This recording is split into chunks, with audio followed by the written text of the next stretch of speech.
I was already too old to enjoy cold water by the time they dropped me back into the North Sea.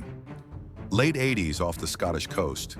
On paper, I was an American observer.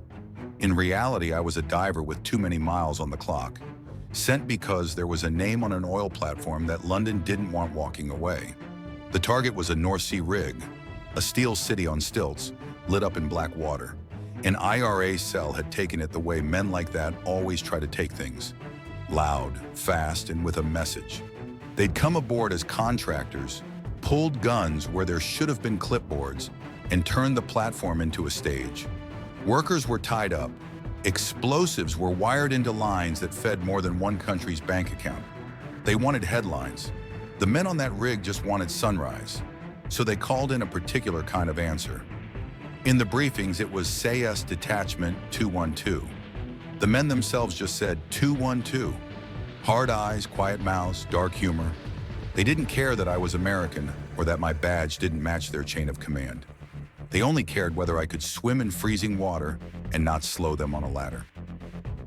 The plan was simple and cruel.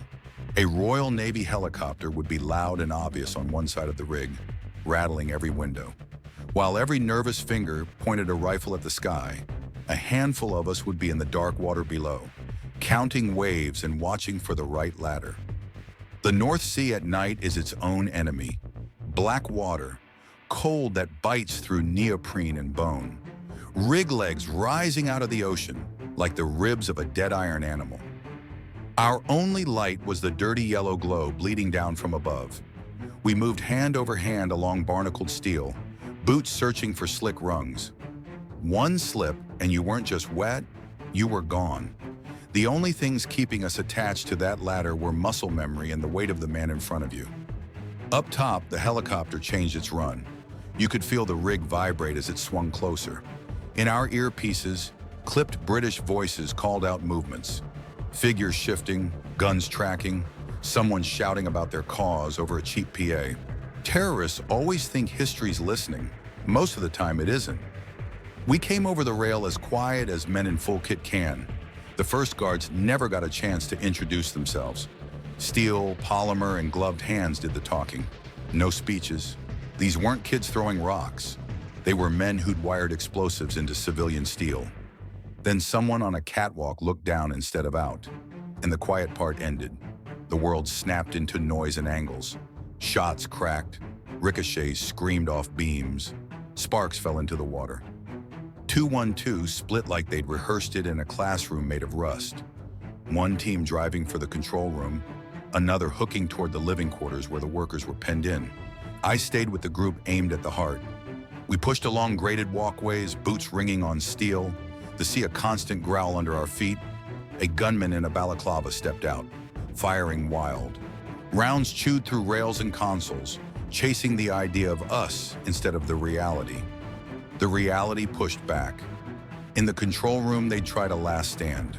Papers scattered, monitors cracked, a crude flag taped to the wall like that made it a fortress. One of them hovered near a bundle of wire and det cord taped to a beam, hand twitching between surrender and martyrdom. It never reached either. The charges were ugly but not clever, enough to kill the rig and everyone on it, not enough to impress an engineer.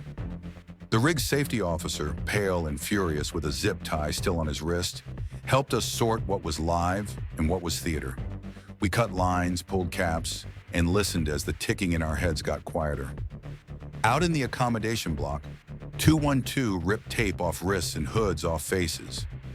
Workers stumbled into the cold air, coughing, staring at us like we were just another kind of storm. When it was done, the helicopter stopped pretending and came in close.